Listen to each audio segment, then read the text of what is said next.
السلام عليكم ورحمة الله.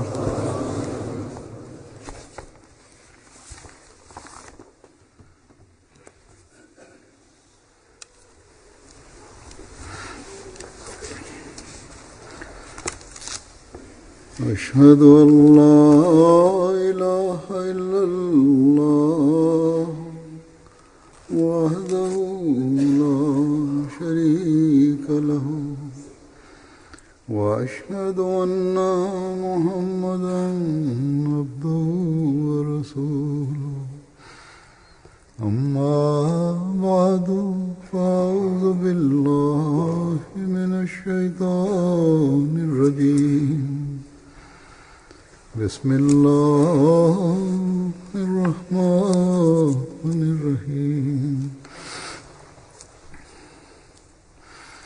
الحمد لله رب العالمين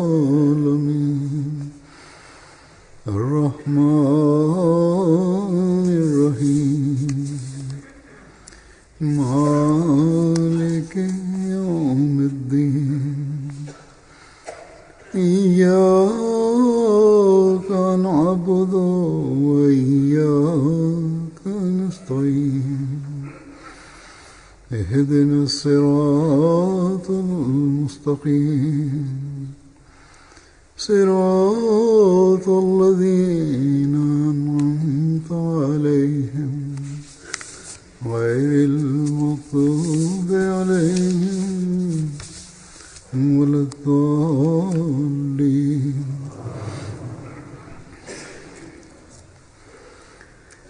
गुज़श्ता खुतबे में इस बात का जिक्र हुआ था कि अल्लाह ताला फरमाता है कि दुआओं की कबूलियत के लिए अल्लाह ताला पर कामिल ईमान Бисмиллахир-рахманир-рахим. और उसे Хазур говорит, मालिक समझते हुए в прошлой пятничной проповеди было упомянуто о том, что для принятия мольбы необходимо иметь совершенную веру во Всевышнего Аллаха, अल्लाह ताला के считать Его властителем всех сил и просить у Него, выполняя все Его повеления. इसके लिए अल्लाह ताला ने हमें कुरान करीम जैसी Какие существуют повеления Всевышнего Аллаха? जिसमें अल्लाह ताला के तमाम हुक्म В предыдущей пятничной проповеди я уже упомянул о том, что для того, чтобы мы знали, какие существуют повеления Всевышнего Аллаха, Он ниспослал нам священный Коран, मेरे हुक्म को कबूल करें в котором содержатся все Его повеления в виде приказов о том, что мы должны делать и что мы не должны делать.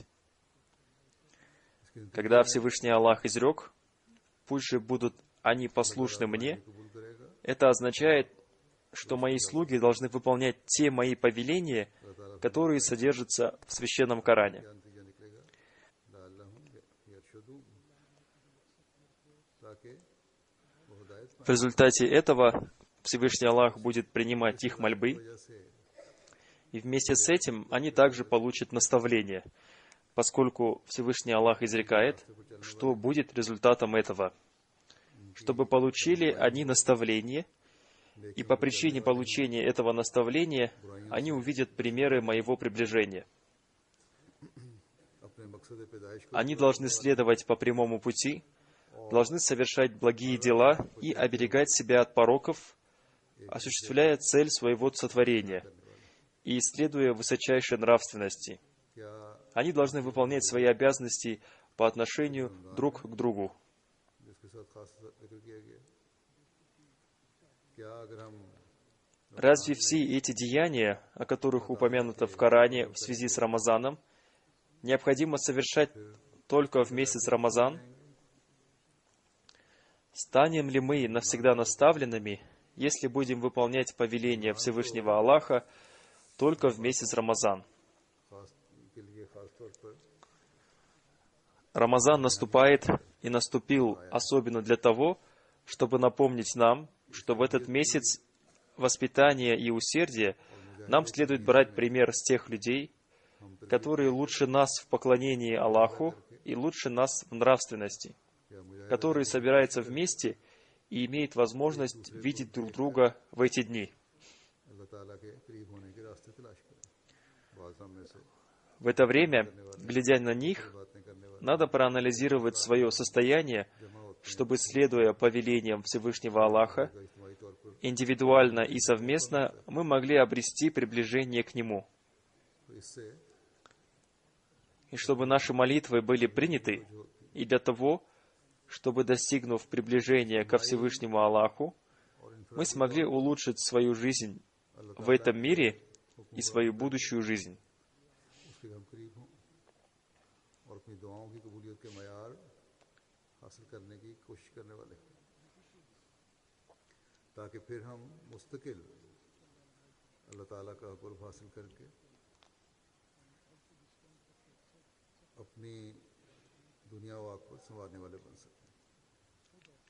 कुरान करीम में बेशुमार अहकामात हैं जिनके करने या ना करने का अल्लाह ताला ने हमें हुक्म दिया, जिनकी हमें वक्तन फ़वक्तन जुगाली करते रहना चाहिए, दोहराते रहना चाहिए। В Священном Коране содержится очень много повелений, в которых говорится о том, что следует делать и чего делать не следует, и о которых мы должны время от времени вспоминать и повторять. इसका मकसद भी है वो अल्लाह ताला की इबादत करना है। Я выбрал несколько повелений Всевышнего Аллаха для того, чтобы сейчас о них напомнить.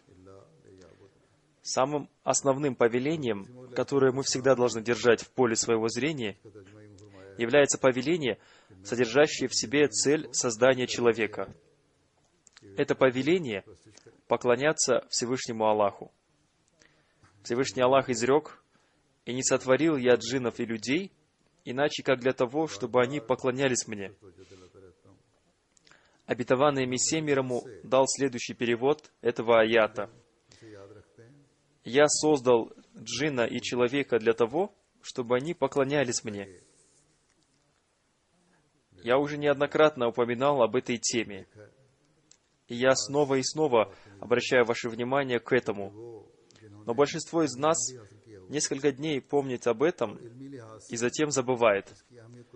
Доходит до того, что я лично знаю и видел, что даже люди, получившие религиозные знания и посвятившие свою жизнь служению религии, имея религиозные знания и понимая важность этого, не обращают к этому внимания должным образом. И это относится к людям, занимающим в общине должности. На различных собраниях они стараются блеснуть своими религиозными знаниями, и когда они рассматривают дела каких-то людей, они учат их, основываясь на Коране и хадисах. Но некоторые из них сами являются теми, кто не обращает внимания на эти основные повеления Всевышнего Аллаха так, как это следует делать. В одном месте Хазрат Обетованный Мессия мир ему изрекает: «Поймите, что целью вашего создания Всевышним Аллахом является ваше поклонение Ему, и чтобы вы принадлежали Ему. Только мир не должен быть вашей единственной целью». Я снова и снова рассказываю об этом по той причине, что, по-моему, это и является тем, ради чего человек пришел в этот мир, но это является тем, от чего человек далек.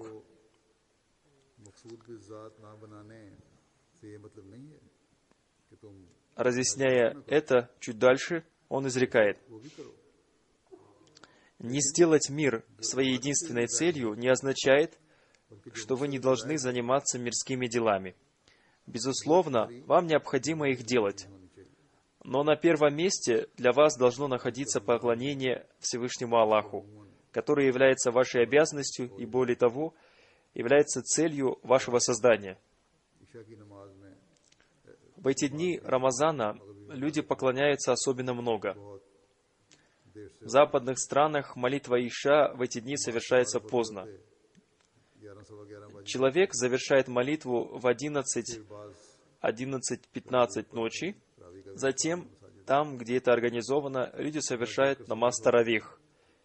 И когда люди возвращаются домой, они ложатся спать около 12 часов ночи. И затем для сухура, утреннего приема пищи, они встают в 2-2:30 утра. तो ये बात साबित करती है Некоторые люди совершают в это время также и дополнительные молитвы. सिर्फ И затем они приходят в мечеть для совершения молитвы фаджр. भी हो Таким образом, это подтверждает то, ये मुकाम है что если есть намерение, а не только знание о важности поклонения Всевышнему Аллаху, и более того, прилагаются практические усилия, то не проявляется лени в отношении молитвы, которая является самым лучшим видом поклонения. Более того, приложив усилия ради этого, приходите в мечеть, поскольку совершать коллективные молитвы в мечетях тоже является одним из повелений Всевышнего Аллаха. दीन को दुनिया पर मुकद्दम करने वालों में Так что люди, सबसे आगे посвятившие свою жизнь служению религии, дали обет о том, что они будут в числе первых из тех, кто отдает предпочтение религии перед миром, и всеми своими силами они будут стараться выполнять свой обет. कि हम में से बेहतर है И люди, занимающие в общине должности, на которых смотрят члены общины и которых они выбрали, считая их лучшими из них, должны быть примером для них. करनी चाहिए कि सिर्फ रमजान Они должны приложить все усилия для того, чтобы больше поклоняться Всевышнему Аллаху согласно пути, पर जोर नहीं देना указанному Всевышним Аллахом, не только в месяц Рамазан. और दिन ही न गिनते रहें И они не должны только считать, रहेगा ये 12 сколько дней Рамазана осталось, чтобы после этого снова войти в свой старый режим रूटीन पे आ जाएंगे и вести прежний образ жизни. ये कोशिश हो Более того, мы должны стараться, чтобы воспитание этого Рамазана и усердие в этот месяц сделало нас уделяющими больше внимания поклонениям, बेहतरी पैदा की है उसे हमने अब मुस्तकिल जिंदगी का и чтобы отныне это стало неотъемлемой частью нашей жизни, कायम करने и мы должны установить свой личный пример этого. हज़रत मसीह मौद अलैहिस्सलाम का भी इक़्तिबास पेश किया जिसमें आपने बड़े दर्द से ये तवज्जो दिलाई और ये फरमाया कि मैं बार बार तवज्जो दिलाता हूँ Я уже представил вашему вниманию одну цитату из Писания обетованного Мессии мир ему, в которой он с большой болью обратил наше внимание к этому и сказал: कि जब खुदा «Я снова и снова рассказываю об этом, इंसानी खिलकत से सिर्फ इबादत है तो मोमिन की शान नहीं कि किसी दूसरी चीज को अहम В этой связи я сегодня представлю еще несколько цитат, в которых он еще больше раскрывает эту тему. Хазрат, обетованный Мессия мир ему, в одном месте изрекает: था वो दरमानदा होकर रह ही न जाए в том случае, когда желанием Всевышнего Аллаха при создании человека было только поклонение Ему, काम इस वास्ते लोग достоинством верующего не является то, чтобы он сделал что-то другое своей главной целью. वही तुम्हारा मकसूद है असली हो Да, человеку разрешается уделять внимание удовлетворению потребностей своей души, но не разрешается проявление крайности. Удовлетворение потребностей души разрешается только для того, чтобы, будучи нуждающимся, он совсем не обессилел. Вы тоже используйте эти вещи для этого. Используйте их для того, чтобы они оставляли вас способными совершать поклонение, а не для того, чтобы они стали вашей главной целью. В хадисе тоже упоминается об удовлетворении потребностей души. Святой пророк, мир и благословение Аллаха да пребывает с ним, сказал: अल्लाह ताला ने «Ты обязан также удовлетворять потребности своего нафса, своей души». इनको अदा करना Согласно тому, как сказал Хазрат обетованный Мессия мир ему, это, несомненно, является правом человека, но он должен проявлять в этом умеренность. И это право нафса, души, является дозволенным, и вы должны его удовлетворять, потому что эти потребности Всевышний Аллах вложил их в природу человека. Поэтому их удовлетворение в любом случае является необходимым. के मकसद के साथ ही इन चीज़ों का इस्तेमाल करना भी जरूरी है Поэтому используйте их ради своей пользы. हालांकि पैदा कोई की В ином случае, некоторые вещи человеческой сущности являются такими, что если мы не пользуемся ими или не удовлетворяем их потребности, то в человеке умирают некоторые чувства. И это не является целью создания человека. बुरा हाल था उनका Более того, вместе с поклонением, которое является главной целью создания человека, использование этих вещей тоже является необходимым. Крайне необходимым является использовать все силы и способности, созданные Всевышним Аллахом. И не использовать их является проявлением неблагодарности по отношению ко Всевышнему Аллаху. У святого пророка, мир и благословение Аллаха да пребывает с ним, была одна сподвижница, которая совсем о себе не заботилась и не ухаживала за своими волосами. Кто-то сообщил святому пророку, мир и благословение Аллаха да пребывает с ним, о том, что она ведет такой образ жизни. Он позвал ее к себе, и она сказала: «Ради кого мне заботиться о себе, если мой муж днем и ночью занят только поклонениями?» Святой пророк, мир и благословение Аллаха да пребывает с ним, позвал этого человека и сказал ему: «Твой навс тоже имеет право на тебя, и твоя жена тоже имеет право на тебя». Так что все человеческие потребности должны удовлетворяться. Но в любом случае надо помнить о главной цели своего создания. Когда будут удовлетворяться потребности человека, его здоровье сохранится. А когда он будет здоровым, он сможет поклоняться Всевышнему Аллаху должным образом. Затем Хазрат Обетованный Мессия мир ему изрекает: неуместное использование дозволенного халяль тоже становится недозволенным харамом. Из аята «И не сотворил я джиннов и людей, иначе как для того, чтобы они поклонялись мне», стало ясно, что человек создан только ради поклонения Всевышнему Аллаху. Так что если для выполнения этой цели человек берет какую-то вещь больше, чем ему требуется, то, несмотря на то, что эта вещь является халяль, то из-за того, что она является излишней, она становится для него харамом. Азур поясняет: да, использование дозволенных вещей разрешается, но если какая-то вещь используется больше, чем это нужно, то она же становится харамом, недозволенной. Обетованный Мессия мир ему продолжает: как может тот человек, который днем и ночью занят удовлетворением своих страстей, выполнять свои обязанности поклонения Всевышнему Аллаху? Для верующего является необходимым, чтобы он прожил горькую жизнь. Но, прожив жизнь в роскоши, он не может достичь даже 1/10 части этой горькой жизни. И затем он изрекает: основной целью создания человека является познание своего владыки и проявление ему покорности, как изрек Всевышний Аллах: «И не сотворил я джиннов и людей, иначе как для того, чтобы они поклонялись мне».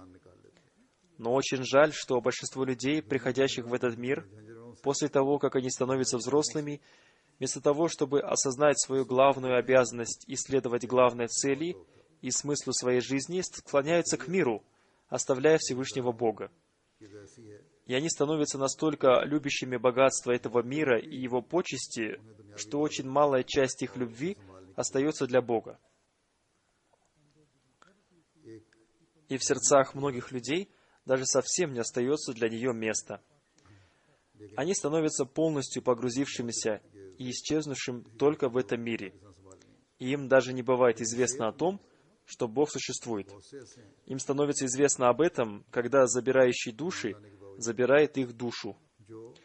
То есть они освобождаются от мирских занятий и дел в то время, когда наступает время их смерти. Большинство мирских людей бывают такими, что даже во время своей смерти они беспокоятся о своем мирском богатстве и его сохранении, тогда как состояние верующего не бывает таким. То есть во время смерти они думают только о том, как сохранить мирское богатство. Но есть много таких людей, которые, несмотря на то, что они уверовали, забывая о главной цели своей жизни, беспокоятся о достижении только своих мирских целей. Так что каждый из нас должен заботиться о том, чтобы отдавать предпочтение достижению главной цели своей жизни. И в этот месяц Рамазан и после Рамазана мы должны больше внимания уделять поклонению Всевышнему Аллаху, и для этого мы должны следовать Его повелению оживлять мечети. В одном месте Хазрат Обетованный Мессия мир ему изрекает: в сердце человека должна быть своего рода боль для обретения приближения ко Всевышнему Богу. благодаря чему он становится представляющим какую-то ценность. Это означает, что когда в человеке есть боль ради обретения приближения ко Всевышнему Аллаху, то такой человек в глазах Всевышнего Аллаха начинает представлять какую-то ценность. Так что тот, кто становится представляющим какую-то ценность в глазах Всевышнего Аллаха, он и является обретшим истинное наставление и любовь Всевышнего Аллаха. Всевышний Аллах во многих других местах Священного Корана объяснил тему намаза и поклонения. Так, например, Всевышний Аллах изрекает в суре Ан-Нур: «Мужи, которых не отвлекает ни торговля, ни купля от поминания Аллаха и выстаивания молитвы и уплаты заката, они боятся дня, в который перевернутся и сердца, и взоры». В этом аяте говорится о тех людях, о которых обетованный Мессия мир ему сказал, что они являются имеющими какую-то ценность в глазах Всевышнего Аллаха. И больше всех эту честь обрели сподвижники святого пророка, мир и благословение Аллаха да пребывает с ним. И они стали дороги Всевышнему Аллаху и любимы им.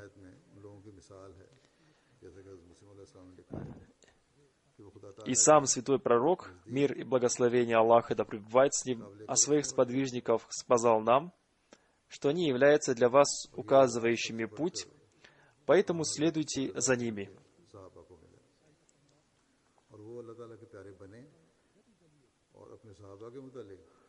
Хазрат, обетованный Мессия мир ему, разъясняя этот аят, изрекает: в книге Таскаратуль Аулия, рассказ о святых людях, говорится об одном человеке, который занимался крупной торговлей в размере 1000 рупий. Один святой человек посмотрел на него проникновенным взглядом и понял, что несмотря на то, что он занят таким крупным бизнесом, продает товар и получает за него деньги, его сердце при этом ни на миг не остается пренебрегающим Всевышним Богом. Именно про таких людей Всевышний Бог изрек, которых не отвлекает ни торговля, ни купля от поминания Аллаха. Достоинство человека состоит в том, чтобы, занимаясь мирским бизнесом, он не забыл Всевышнего Бога. В чем польза того мула, который в то время, когда на него кладут груз, садится на землю и прекрасно ходит без груза? Такой мул не заслуживает похвалы. Хазур поясняет, мул — это гибрид осла и кобылы. Он используется для того, чтобы переносить грузы, особенно в горах. Обетованный Мессия мир ему продолжает: тот факир-отшельник, который из-за беспокойств мирских дел уединяется от этого мира, проявляется слабость.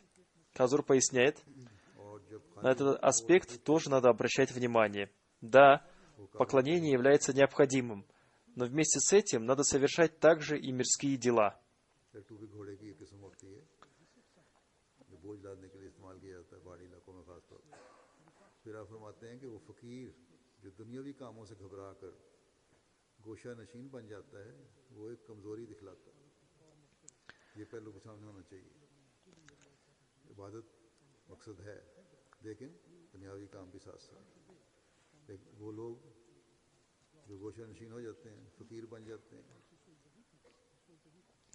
Обетованный Мессия мир ему продолжает: в исламе нет монашества. Мы никогда не говорим: оставляйте женщин и детей и прекратите совершать мирские дела. Более того, работник должен выполнять обязанности, связанные с его работой. Торговец должен вести свою торговлю, но при этом они должны отдавать предпочтение своей религии. В мире существует много примеров этого. Многие работники и торговцы, несмотря на то, что они прекрасно выполняют свою работу и ведут свою торговлю, вместе с этим они имеют также жен и детей и выполняют свои обязанности по отношению к ним.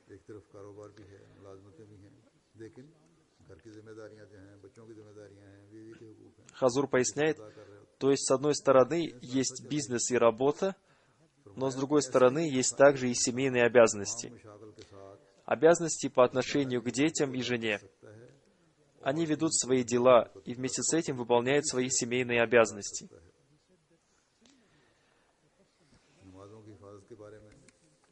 Обетованный Мессия мир ему продолжает. Вместе с наличием всех этих дел, человек может также выполнять свои обязанности перед Богом. И, отдавая предпочтение вере перед миром, он может прекрасным образом прожить свою жизнь. Относительно сохранения молитвы Всевышний Аллах изрекает: «Оберегайте молитвы, и особенно срединную молитву среди дел, и стойте пред Аллахом покорными». В этом аяте к молитве обращено внимание тех людей, для которых любая молитва является тяжестью. Если им трудно совершать молитву фаджр из-за того, что они допоздна не ложились спать, или из-за лени, то для таких людей молитва фаджр является срединной молитвой. А если для людей, занимающихся бизнесом, трудно совершать молитвы зухур или аср, то для них срединной молитвой является молитва зухур или аср. Слово «хафизу» «оберегайте» означает такое спасение, которое не позволяет чему-то пропасть тщетно. Так что покорность верующего Всевышнему Аллаху состоит в том, чтобы он совершал молитвы вовремя и должным образом, а не так, чтобы прийти в мечеть и, очень быстро совершив молитву, сразу покинуть ее. Затем Всевышний Аллах дает еще одно повеление о выполнении мусульманами своих обещаний. И к ним относятся обещания, данные людям и данные Всевышнему Богу. Выполнением обещаний, связанных с верой, является выполнение обещаний, данных Богу. Поскольку мы, будучи мусульманами, дали обещание выполнять свой обет, данный Хазрату обетованному Мессии мир ему о том, что мы будем отдавать предпочтение религии перед миром, и дали обет следовать исламскому учению, и дали обет о соблюдении всех тех вещей, которые обращают наше внимание к выполнению своих обязанностей по отношению ко Всевышнему Богу, и все они включены в условия баята, и они также обращают наше внимание к выполнению своих обязанностей по отношению к людям, то мы должны уделить этому особое внимание. Всевышний Аллах изрекает: «И выполняйте обет Аллаху, когда вы дали обет Ему, и не нарушайте клятв после закрепления их, когда вы сделали уже Аллаха поручителем за вас. Воистину, Аллах знает то, что вы делаете». Таким образом, это является очень ясным повелением о том, что у вас есть два обета.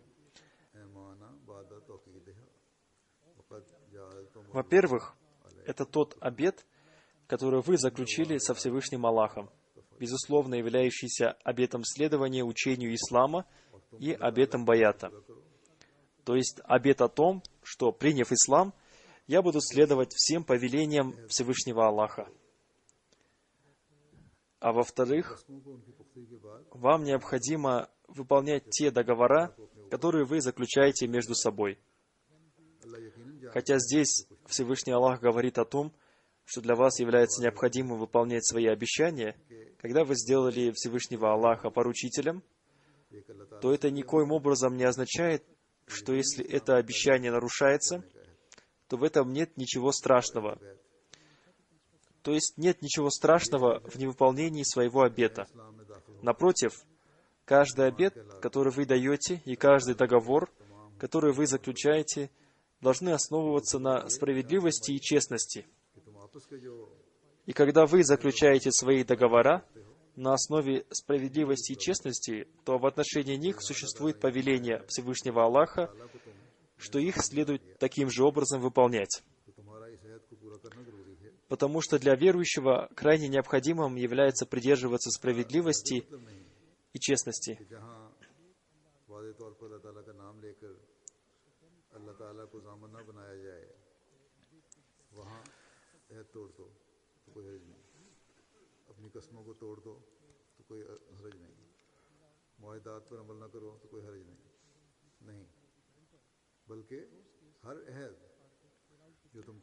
Другими словами, заключая какой-то договор, клянясь Всевышним Аллахом и делая Его поручителем, или не клянясь Всевышним Аллахом и не делая Его поручителем, поскольку уже есть учение Всевышнего Аллаха о соблюдении справедливости и честности, поэтому любой обет, который будет заключен на основе справедливости и честности, будет находиться под поручительством Всевышнего Аллаха.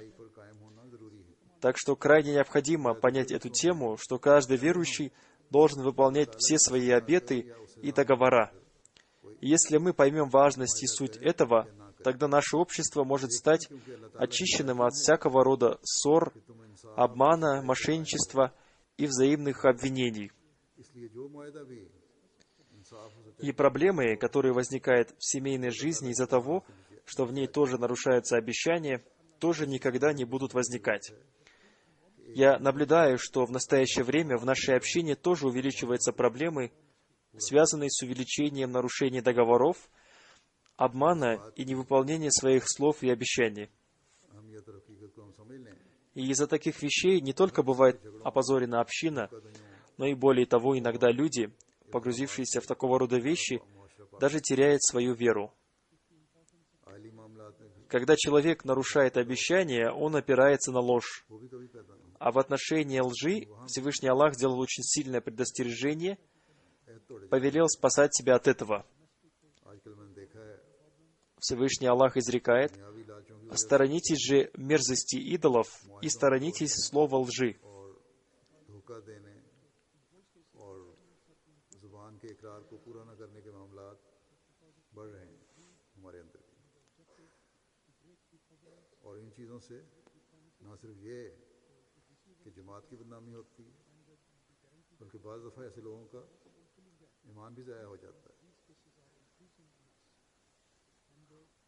मुआहिदों को जब इंसान तोड़ता है तो झूठ का सहारा लेता है और झूठ के बारे में अल्लाह ताला ने बड़ा सख्त अंदाज फरमाकर Хазрат, обетованный Мессия мир ему, изрекает: «В это время я не нуждаюсь в том, чтобы давать вам совет о том, чтобы вы не проливали кровь, потому что никто, кроме очень злого человека, не бывает готов к пролитию крови, не имея на это права. Но, упорствуя в несправедливости, не убивайте истину. Примите истину, даже если она исходит от маленького ребенка. Если вы находите истину даже на стороне противника, то немедленно оставьте свою сухую логику». Хазур поясняет: то есть, если вы ссоритесь с кем-то, и в ходе этой ссоры вы видите, что ваш противник говорит истину, то нет никакой необходимости продолжать спор. И нет никакой необходимости использовать свою сухую логику, и вам следует принять истину. Обетованный Мессия мир ему продолжает: «Оставайтесь на истине и давайте истинные показания». Как изрекает об этом всеславный Аллах: «Сторонитесь же мерзости идолов и сторонитесь слова лжи». То есть, отстранитесь от нечистоты идолов и лжи, поскольку она не меньший идол. То, что отворачивает твое лицо от пути истины, является твоим идолом. Давайте истинные свидетельства, даже если они против ваших отцов, братьев или друзей. Должно быть так, чтобы никакая вражда не препятствовала вам проявлять справедливость. Мы сообщаем другим о том, что в Священном Коране есть такое учение о справедливости. Но среди нас есть много тех, кто, когда речь идет об их личных делах, забывает об этом. Затем, в одном месте Хазрат, обетованный Мессия мир ему, изрекает: в этом аяте Всевышний Аллах приравнял ложь к идолопоклонству. Так же, как глупый человек склоняет свою голову перед камнями, точно так же, оставляя истинность и правдивость ради какой-то своей личной цели, он делает ложь своим идолом.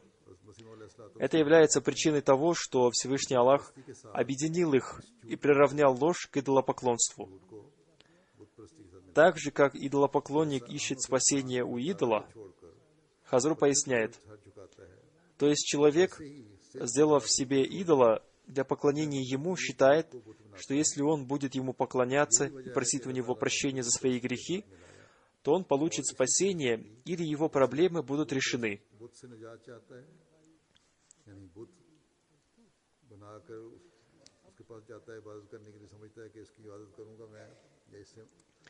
Обетованный Мессия мир ему продолжает: также и лжец делает ложь своим идолом и считает, что посредством этого идола он может получить спасение. О, каким несчастьем является то, что когда им говорят, почему они поклоняются идолам и не оставляют эту нечистоту, они отвечают: как мы можем оставить это? Мы без этого не можем жить. Может ли что-то быть большим несчастьем, чем то, ложь для них является той осью, вокруг которой все вращается? Но я уверяю вас, что в конце концов только правда и одерживает верх. Ей же принадлежит благо и победа. Непременно запомните, что нет ничего более отвратительного, чем ложь. Обычно мирские люди говорят, что люди, говорявшие правду, бывают арестованы. Но как я могу считать это правдой, в то время как против меня было выдвинуто 7 обвинений, но по милости Всевышнего Бога мне не было необходимости ни в одном судебном деле написать даже одно ложное слово. Пусть кто-то скажет, сделал ли Всевышний Бог так, что я потерпел поражение хоть в одном деле. Всевышний Бог сам является защитником и помощником истины. Разве может быть, чтобы Он наказал правдивого человека? Если бы так случилось, то ни один человек в мире не посмел бы говорить правду. И люди перестали бы верить во Всевышнего Бога. И если такое случится, то правдивые люди умрут, будучи живыми. Факт заключается в том, что те, кто получает наказание за правду, в действительности получают наказание не за правду, а это наказание бывает по причине некоторых их самых скрытых пороков и наказанием за какую-то другую ложь. У Всевышнего Бога сохраняется целая вереница их пороков и злых деяний. У них бывает много ошибок, и за какую-то одну из них они получают наказание. Так что мы всегда должны просить прощения у Всевышнего Аллаха за свои грехи, поклоняясь Ему со смирением, чтобы мы не были схвачены Всевышним Аллахом за какой-то свой тайный грех. В Священном Коране есть еще одно повеление Всевышнего Аллаха, которое является также признаком богобоязненных людей, сдерживающих гнев и прощающих людям. Слово «афун» означает простить кого-то, полностью забывая о совершении против вас преступлений. Это и есть прощение. Так что богобоязненным является не только тот, кто сдерживает гнев, но и являющийся прощающим. И он прощает таким образом, что кто бы ни совершил против него преступление, он забывает об этом. А затем, разъясняя то, какие есть пользы от сдерживания гнева, Хазрат Обетованный Мессия мир ему изрекает: помните, что между разумом и яростью существует очень страшная вражда. Когда появляется гнев и ярость, разум не может сохраниться.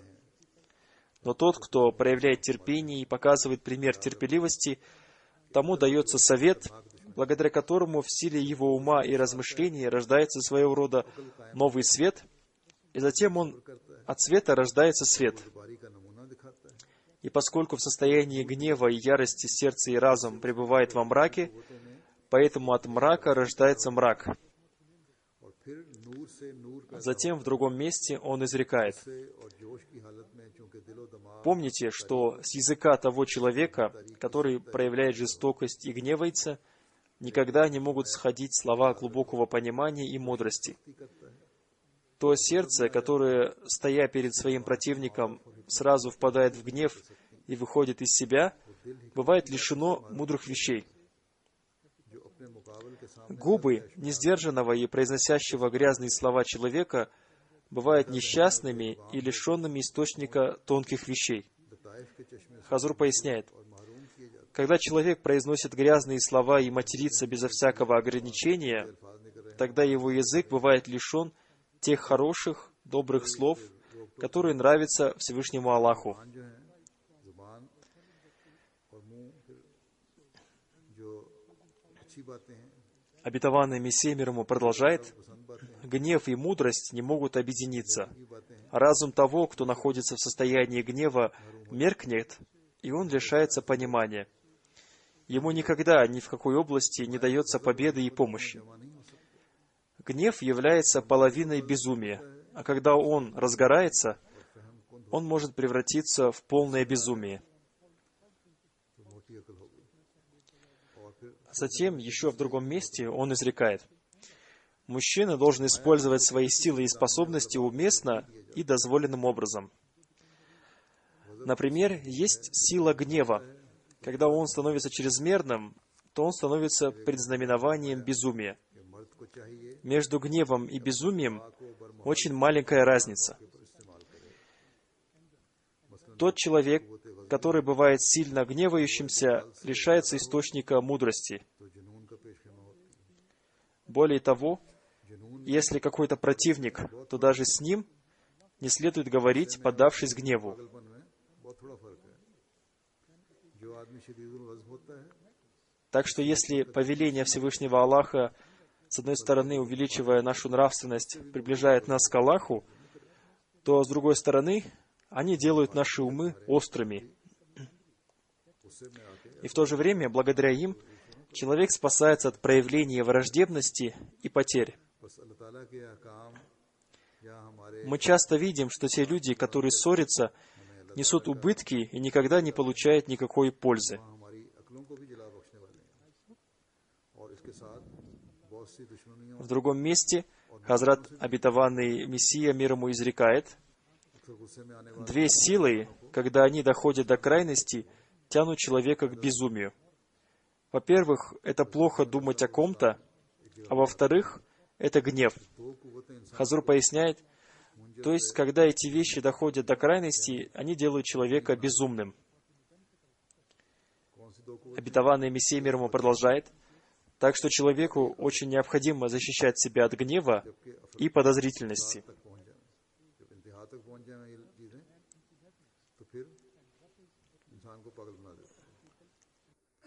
बस लाजिम है कि इंसान बज़नी और गज़ब से बहुत Всевышний Аллах дает нам следующее повеление, чтобы мы могли защитить себя от подозрительности. «О, вы те, которые уверовали, избегайте излишней подозрительности. Воистину, некоторые подозрения — грех. И не следите друг за другом, и пусть одни из вас не злословят за глаза других. Разве пожелает кто-либо из вас вкусить плоть своего умершего брата? Вы чувствуете отвращение от этого, и бойтесь Аллаха, воистину Аллах, принимающий покаяние, милосердный». В этом аяте говорится, что самым первым, от чего человек должен защитить себя, является подозрительность. और तजस्सुस न किया करो और तुम में से कोई किसी दूसरे की गीबत न करे। Хазрат, Обетованный Мессия мир ему изрекает: подозрительность является такой болезнью и страшной бедой, которая, сделав человека слепым, бросает его в темный колодец гибели. और बार बार रहम करने वाला। Хорошо запомните, что все грехи и пороки рождаются из-за подозрительности. Поэтому Всевышний Аллах строго запретил это.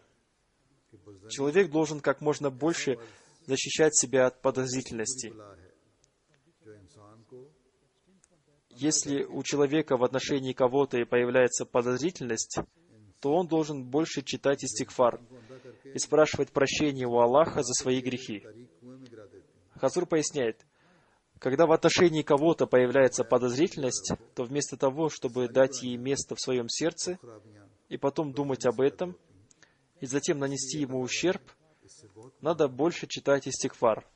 फरमाया कि इंसान बज़नी से Обетованный Мессия мир ему продолжает: अगर किसी की निस्बत कोई सुए и надо взывать с мольбами ко Всевышнему Богу, पैदा भी हो, чтобы человек был защищен от этого непослушания и его дурных последствий. बज़नी पैदा हुई है तो बजाय उसको Не надо считать это какой-то незначительной болезнью. सोचने के Это очень страшная болезнь. उसकी वजह से नुकसान पहुंचाने के बजाय कसरत से इस्तिग़फ़ार करनी चाहिए, किसी के बारे में बज़नी पैदा हो। फरमाया कसरत के साथ इस्तिग़फ़ार करे और खुदा ताला से दुआएं करे ताकि इस मासियत और इसके बुरे नतीजे से बच जाए, इस गुनाह से बचे और इस गुनाह की वजह से जो बुरे नतीजे पैदा होने हैं उनसे बच सके। जो इस बज़नी के पीछे आने वाला है, इसको कोई मामूली चीज़ नहीं समझना चाहिए, ये बहुत ख़तरनाक बीमारी है। फिर दूसरी बात जिससे अल्लाह ताला ने हमें रोका है इस आयत में, तजस्सुस करना, खोद खोद कर किसी Затем, второе, от чего удерживает нас в этом аяте Всевышний Аллах, это слежка друг за другом, а также от выискивания недостатков у других, копая все глубже и глубже. То есть, когда человек не хочет сообщать о чем-то, а другой старается узнать об этом. Это неправильно. Из-за таких вещей рождаются пороки. Затем следует третье повеление: не злословьте, потому что злословие подобно употреблению плоти умершего брата, и это очень ненавистно вам. Когда у святого пророка, мир и благословение Аллаха да пребывает с ним, было спрошено о злословии, он сказал: говорить о человеке в его отсутствии правду, которая бы ему не понравилась, является злословием. А если в нем нет этого недостатка, то это является клеветой. Так что не подобает богобоязненному человеку говорить такие вещи, из-за которых в обществе возникают проблемы и распространяются смуты. То есть не следует злословить и клеветать. Так что в месяц Рамазан, когда мы желаем принять богобоязненность и обрести приближение ко Всевышнему Аллаху и видеть свои молитвы принятыми, мы должны приложить для этого большие усилия, защищать себя от пороков и следовать повелениям Всевышнего Аллаха. Пусть Всевышний Аллах даст нам силы и способности, чтобы мы следовали всем Его повелениям и обрели приближение к Нему. И чтобы мы стали истинными слугами Всевышнего Аллаха и стали покорными Ему совершенным образом.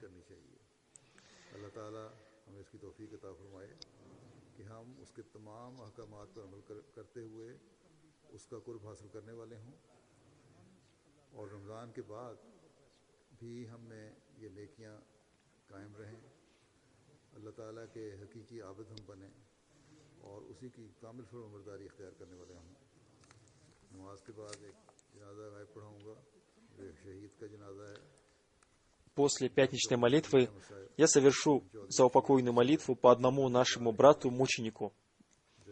Его звали Чодри Халик Ахмад. Он был сыном Чодри Башира Ахмада из района Гульзар-Хиджри, округа Карачи.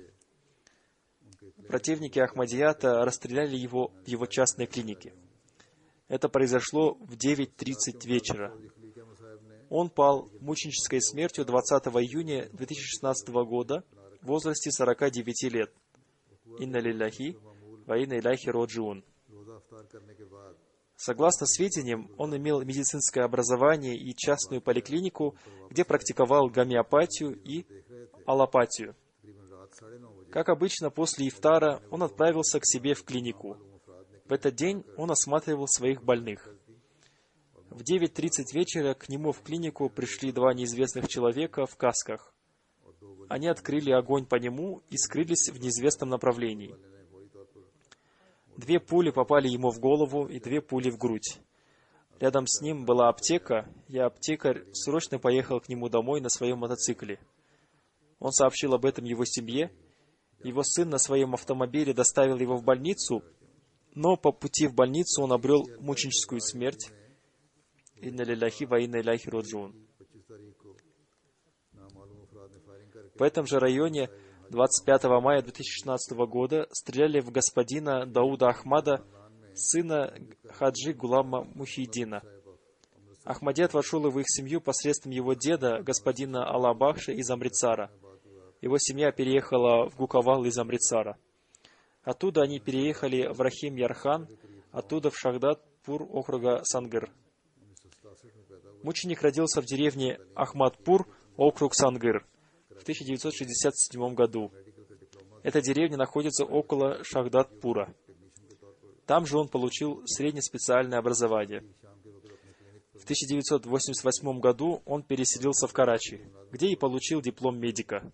Свою трудовую деятельность он начал в одной из частных клиник в качестве врача-рентгенолога.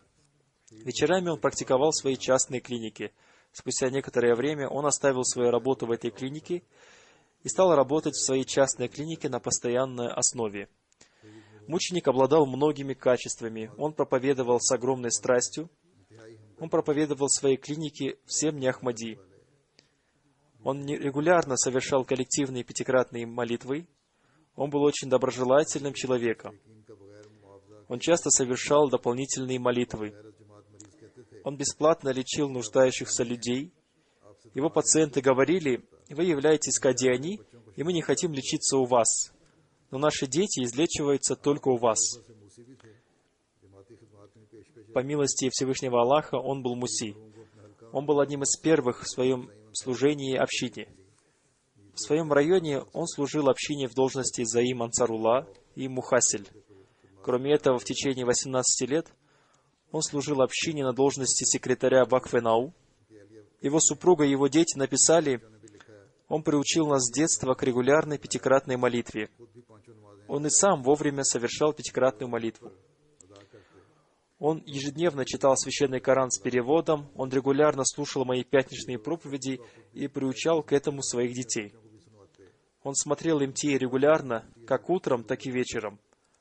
Сегодня МТА является наилучшим средством воспитания семьи. Он всегда помогал жителям своего квартала и района. Супруга мученика пишет: «Месяц назад во сне я увидела 2 стакана, наполненных напитком. Во сне я задала вопрос, из чего приготовлен этот напиток, поскольку он имел особый вкус.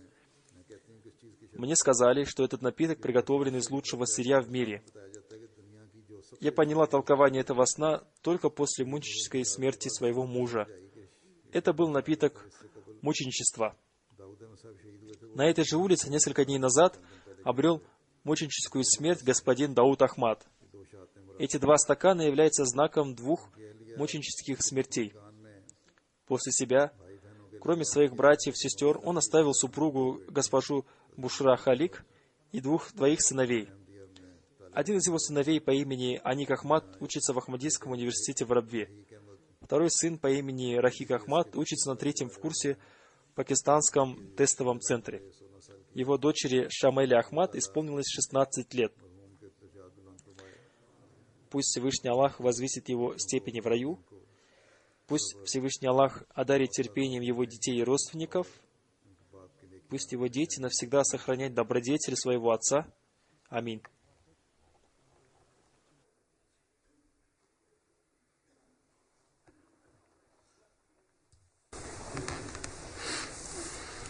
الحمد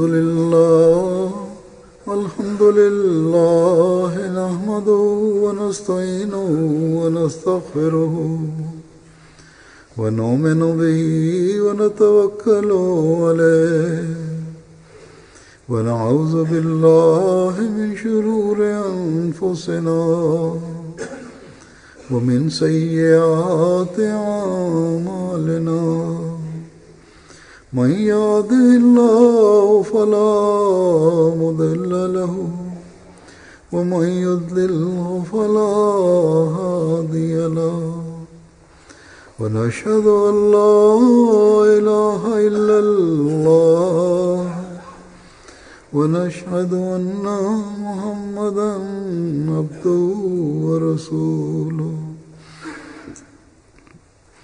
عباد الله رحمكم الله إن الله يأمر بالعدل والإحسان وإيتاء ذي القربى وينهى عن الفحشاء والمنكر والبغي يعظكم لعلكم تذكرون اذكروا الله يذكركم وادعوه يستجب لكم ولذكر الله أكبر.